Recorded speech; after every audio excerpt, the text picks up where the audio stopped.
بنا داشتم این برفیسای عابد تو شبای احیای شب بگم یه ذره، چون توش یه میگن فیلم و صحنه داره توش یه تیکه هایی رسیدم شب احیا اذهان مشغول شه، همین برای شما میگم.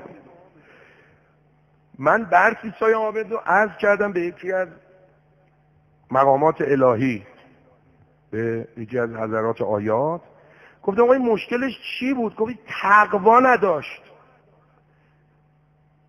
حالا قصهش چیه؟ تقوا یعنی در وجود مستقر نشده.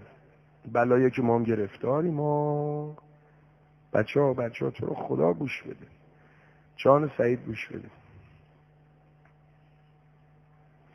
این آقا از شهر زده بیرون، عرفان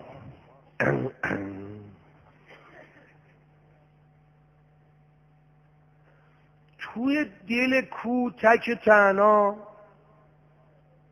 مختصری قوت لایموت و شب تا صبح قائما راکعا ساجدن، صبح تا شب روزه و این حرفا، ماست موسیقی نوشابه کوبیده اضافی. آقا همه شهرم میگفتن دم برفیسا گرم. هر شبم میگن آیه مربوط به قصه برفیسا رو ماها بخونیم، آیات آخر سوره 8 که ما یادمون نره ها. سالهای سال بیچاره بدبخت مبارز با نفس دیگه، عیال که نداشت، باغ و بستان که نمیره، بیلیارد ابدا، قلیون اصلا.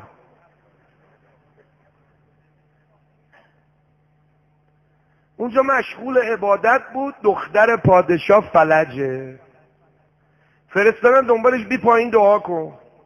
گفت من پایین بیا نیستم، این شهر آلوده است. اوج بادمو میگیره با تقوا اگه باشه. دختره رو آوردن بالا. اینجا نداشت. آوردن بالا و گفتن که خب اینو دعا کن ما ببریمش. حرفی هم که زد درست بود. گفت آقا وقت اجابت سحره، من سحر دعا میکنم. اونم حالشو نداشتن وایسن. آقا ناموس تو ولو مریضه جایی نذار برو.